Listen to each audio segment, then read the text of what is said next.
મિત્રો હવે આપણે ભણીશું તમને અહીંયા સ્ક્રીન પર દેખાય એક ભાઈ જુઓ આવડે છે નામ સરસ આનું નામ છે કુલમ કુલંબે એમના જીવન દરમિયાન ઘણા બધા પ્રયોગો કર્યા એમનું આખું નામ હતું Charles Augustine the coulomb Charles Augustine the coulomb છે એમણે એક મહાન શોધ કરી જે એના પ્રયોગમાં એને તો કામ આવી જ પણ આગળ પાછળ કેવેન્ડિશ અને ન્યૂટને પણ એના પ્રયોગમાં એનો ઉપયોગ કરેલો અને એ છે આ વર્તુળ ટોર્શન બેલેન્સ આપણે જેને કહીએ છીએ આ વર્તુળા છે જો કે ધોરણ 11 માં યાદ કરો 11 માં કઈક આવી આકૃતિ હતી ધોરણ 11 માં કેવેન્ડિશના પ્રયોગમાં ગુરુત્વાકર્ષણમાં યાદ છે યાદ જ હોય ને તો આ ટોર્શન બેલેન્સ એ એની મહાન શોધ હતી ટોર્શન બેલેન્સ આ ટોર્શન બેલેન્સનો ઉપયોગ છે એ સૂક્ષ્મ બળને શોધવા માટે થાય છે તો કુલમનો પહેલો પ્રયત્ન હતો આ ટોર્શન બેલેન્સ શોધવા માટે પણ મિત્રો આજે આપણે રજૂઆત કરવાની છે આપણે પાઠ ભણીએ છીએ વિદ્યુત ભાર વિશે તો વિદ્યુત ભાર માટે કુલંબે શું કર્યું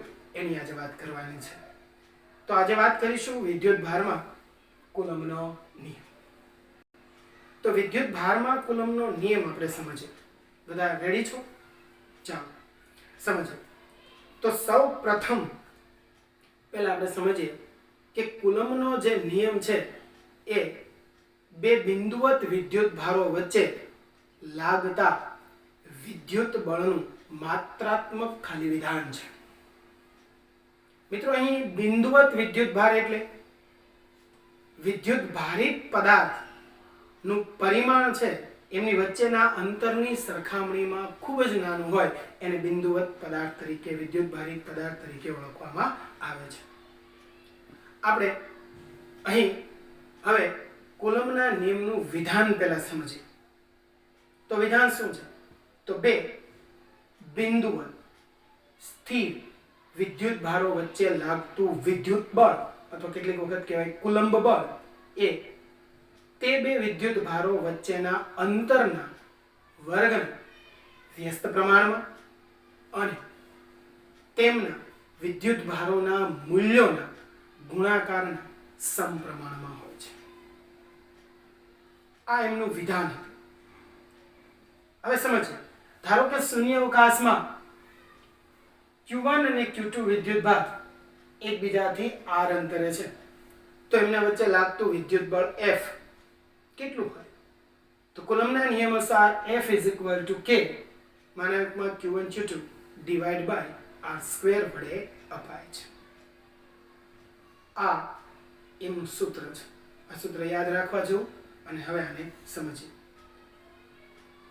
તો મોટા ભાગના વૈજ્ઞાનિકો સૌપ્રથમ પહેલા પ્રયોગ કરે અને પ્રયોગ પછી નિયમ બનાવે તો અહીં પણ આપણે સમજીએ તો અહીંયા એક પ્રશ્ન થાય છે કે ખરેખર કુલંબ છે એ કુલંબે પોતાનો જે પ્રયોગ છે એ નિયમમાં કેવી રીતે બદલ્યો યાની કે પ્રયોગ નિયમ સુધી કઈ રીતે પહોંચ્યો તો મિત્રો આપણે જાણીએ છીએ કે ગોળા પરના વિદ્યુત ભારો છે એ ગોળા પરના વિદ્યુત ભારો વચ્ચે લાગતું બળ શોધવા માટે એને કોનો ઉપયોગ કર્યો તો ટોર્શન બેલેન્સ યાની કે વર્તુલા અને આ કુલંબે વર્તુલા બનાવી મહાન બની ગયો બાકી આપણને તો ખબર જ છે કે આપણે અહીંયા શું કરીએ જો હું ખાશો હું વર ખાઉં છું તમાર ખાવો છે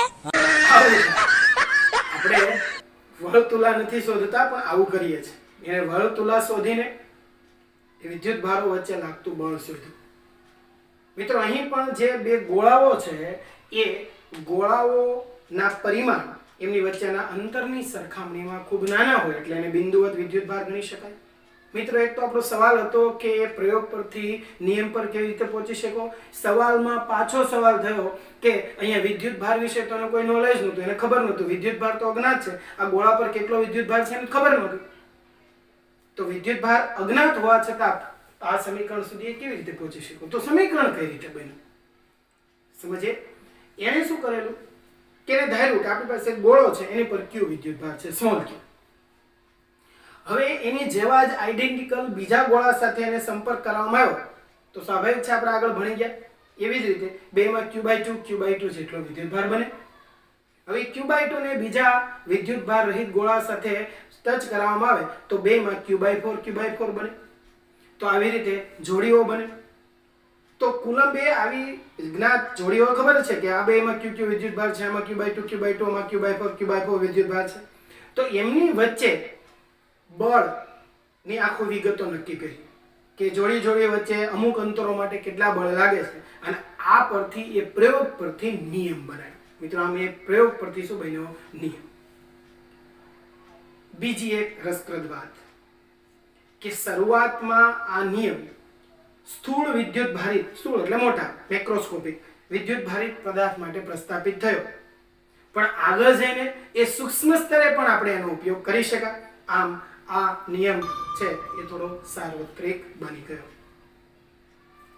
ત્રીજી વાત કે હવે વિચારો કે ઘણી વખત એવું બને છે, એક ઉદાહરણ આપું.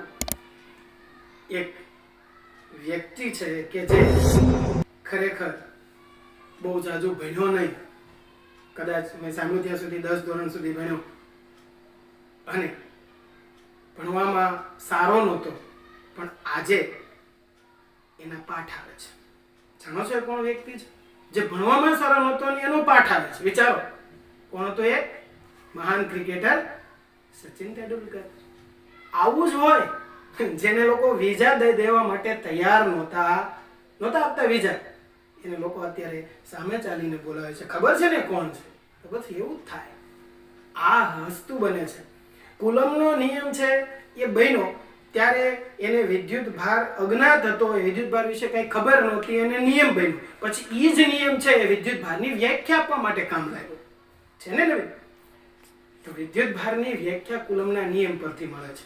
કુલમના નિયમનું સૂત્ર છે F = K Q1 Q2/r², જેમાં k ની જે કિંમત છે એ 9 × 10⁹ ન્યૂટન મીટર સ્ક્વેર પર કુલમ સ્ક્વેર હોય છે. આ k ની કિંમત છે. હવે બે વિદ્યુત ભારિત પદાર્થો લેવાના, એમના વચ્ચેનું અંતર 1 મીટર રાખવાનું, એટલે r ની કિંમત 1 થઈ ગઈ. અને જો એમના વચ્ચે લાગતું બળ 9 × 10⁹ મળે તો તમારે સમજવાનું કે આ વિદ્યુત ભાર છે એ 1 કુલમ હોવા જોઈએ. બંને ગોળા પર કેટલો વિદ્યુત ભાર હોવો જોઈએ? 1 કુલમ. આમ એ વિદ્યુત ભાર છે એ વિદ્યુત ભાર શોધવા માટે પણ આ નિયમ બની ગયો. ત્યારબાદ વાત કરીએ અહીંયા ખાસ k ની. મિત્રો k છે એ અચળાંક છે. શૂન્યાવકાશમાં એની કિંમત 9 × 10⁹ ન્યૂટન મીટર સ્ક્વેર પર કુલમ સ્ક્વેર છે. મિત્રો શું આની CGS માં પણ કિંમત હોય? નહીં. શૂન્યાવકાશમાં કિંમત તમે જાતે શોધજો. હવે અહીં k ની કિંમત 9 × 10⁹ ન્યૂટન મીટર સ્ક્વેર પર કુલમ સ્ક્વેર છે. એના પછી એક સરળ સૂત્ર આપવામાં આવ્યું k = 1/4πε0. અહીં ε0 એ શૂન્યાવકાશની પરમિટિવિટી છે, પરાવિદ્યુતાંક. વિચાર કરવાની જરૂર છે કે શું છે પરમિટિવિટી. આગળ બીજા પાઠમાં આપણે જોઈશું. અહીં ε0 ની કિંમત 8.854185 × 10⁻⁻12 ઊંધો એકમ હોય, કુલમ સ્ક્વેર પર ન્યૂટન મીટર સ્ક્વેર હોય. તો મિત્રો અહીંયા ફાઇનલી કુલમનો નિયમ સમજાયો. સૌપ્રથમ એનું વિધાન, બે બિંદુવત સ્થિર વિદ્યુત ભારો વચ્ચે લાગતું વિદ્યુત બળ એ તે બે વિદ્યુત ભારોના અંતરના વર્ગના વ્યસ્ત પ્રમાણમાં અને તેમના મૂલ્યો છે એમના ગુણાકારના સમપ્રમાણમાં હોય છે. Q1 અને Q2 વિદ્યુત ભાર શૂન્યાવકાશમાં r અંતરે હોય તો એમના વચ્ચે લાગતું બળ F = K Q1 Q2/r² હોય છે. જ્યાં k 9 × 10⁹ ન્યૂટન મીટર સ્ક્વેર પર કુલમ સ્ક્વેર, ε0 k = 1/4πε0 અને ε0 = 8.854185 × 10⁻⁻12 કુલમ સ્ક્વેર પર ન્યૂટન મીટર સ્ક્વેર હોય છે. આ થયું કુલમના નિયમનું અદિશ સ્વરૂપ. મિત્રો હવે કુલમનો નિયમ અદિશ સ્વરૂપમાં આપણે જોયો તો કુલમનો નિયમ બળ આપે છે અને બળ એ સદિશ રાશિ છે. તો આપણે હવે કુલમનો નિયમ સદિશ સ્વરૂપે જોઈશું. તો રજૂ કરીએ છીએ કુલમનો નિયમ સદિશ સ્વરૂપ. મિત્રો જરા આકૃતિમાં જુઓ. હું અહીંયા શરૂ કરતા પહેલા યાદ કરાવી દઉં કે અહીંયા જે ઘાટા અક્ષરે લખેલું આવે એને આપણે સદિશ સમજીશું. કારણ કે અહીંયા ઉપર આપણે લખતી વેળાએ સદિશની નિશાની ઉપર કરીએ છીએ, પરંતુ આપણે ટેક્સ્ટબુકમાં છપાયેલા અક્ષરોમાં ઘાટા અક્ષરો આવે એટલે સમજી લેવાનું કે સદિશ. તો હવે આકૃતિ જુઓ. આકૃતિમાં Q1 અને Q2 બે વિદ્યુત ભારો છે. હવે કોઈ એક સંદર્ભ બિંદુથી Q1 નો સ્થાન સદિશ R1 છે અને Q2 નો સ્થાન સદિશ R2 છે. હવે બળની વાત કરીએ તો Q2 વડે Q1 પર લાગતું બળ F12 થાય, સદિશ F12. Q2 વડે Q1 પર. એવી રીતે Q1 વડે Q2 પર લાગતું બળ F21 થાય. આટલું સમજાઈ ગયું? હવે બીજી વાત, સ્થાન સદિશ પછી એકમ સદિશની વાત આવે. કારણ કે સદિશના નિયમમાં રજૂઆત કરવી હોય તો એકમ સદિશની જરૂર પડે. તો Q2 ની સાપેક્ષે Q1 નો એકમ સદિશ તમારે જોતો હોય તો R12 બને અને R12 બરાબર R1 માઇનસ R2. એટલે Q1 ની સાપેક્ષે Q2 નો સ્થાન સદિશ જોતો હોય તો R21 બને અને R21 બરાબર R2 માઇનસ R1. સ્પષ્ટ રીતે જોઈ શકો છો કે R12 is not equal to R21 but R12 is equal to minus of R21. સદિશ સ્વરૂપમાં લખવા માટે આપણે એકમ સદિશનો ઉપયોગ કરી તો વિદ્યુતભાર Q1 વડે વિદ્યુતભાર Q2 પર લાગતું તમારે બળ શોધવું હોય તો આપણે એકમ સદિશ છે Q1 વડે Q2 પર, તો એકમ સદિશ જોઈએ આપણે R21. R21 બરાબર સદિશના છેદમાં સદિશનું મૂલ્ય. તો R21 મળે છે તમને. અને Q1 વડે Q2 પર લાગતું બળ F21 બરાબર કે Q1 Q2 divide by R21 square into એકમ સદિશ R21. આ થયું સદિશ સ્વરૂપ. મિત્રો કુલમનો નિયમ જોયો, આપણે આ સૂત્ર જોયું. F21 સદિશ F21 બરાબર કે Q1 Q2 divide by R21 square into R21 cube.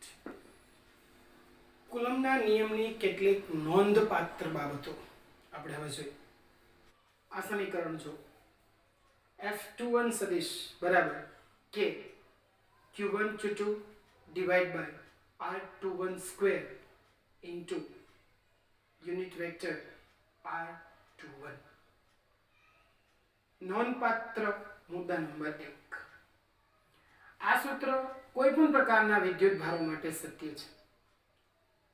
જો બંને સજાતીય હોય વિદ્યુત ભારો, એટલે કે Q1 અને Q2 બંને ધન હોય અથવા Q1 અને Q2 બંને ઋણ હોય, તો F21 અને R21 ની દિશા બંને એક જ થશે, જે અપાકર્ષણ દર્શાવે છે. હવે જો એ વિજાતીય હોય એટલે કે એક ધન અને બીજો ઋણ હોય તો F21 અને R21 છે એ વિરુદ્ધમાં થશે, કારણ કે આગળ માઇનસ આવશે. અને તમે સારી રીતે જાણો છો માઇનસ ઓફ R21 બરાબર R12. આમ એ આકર્ષણ દર્શાવે છે. એટલે કે આ સૂત્ર બંને પ્રકારના વિદ્યુત ભારો માટે સત્ય છે. આ તે નોંધપાત્ર બાબત નંબર 1. નોંધપાત્ર બાબત નંબર 2. આ કુલમનો નિયમ ન્યૂટનના ગતિના ત્રીજા નિયમ સાથે સુસંગતતા ધરાવે છે. કારણ કે હમણાં જોયું આપણે F21 સદિશ બરાબર માઇનસ ઓફ F12. યાની આ ત્રીજા નિયમ ન્યૂટનના ત્રીજા નિયમ સાથે સુસંગતતા ધરાવે છે. આ તે નોંધપાત્ર બાબત નંબર 2. હવે જોઈશું નોંધપાત્ર બાબત નંબર 3. ત્રીજી બાબત શું છે? તો અત્યાર સુધી આપણે કુલમના નિયમમાં વાત કરી વિદ્યુત ભારો છે શૂન્યાવકાશમાં હતા, પરંતુ એમના વચ્ચે જો કંઈ માધ્યમ હોય તો માધ્યમ છે એ થોડું કોમ્પ્લેક્સ સર્જે છે. એટલે કે આ સૂત્ર એટલે કે કુલમનો નિયમ, કુલમનું આ સૂત્ર માધ્યમ પર આધારિત છે. આ તે કુલમના નિયમની નોંધપાત્ર બાબત નંબર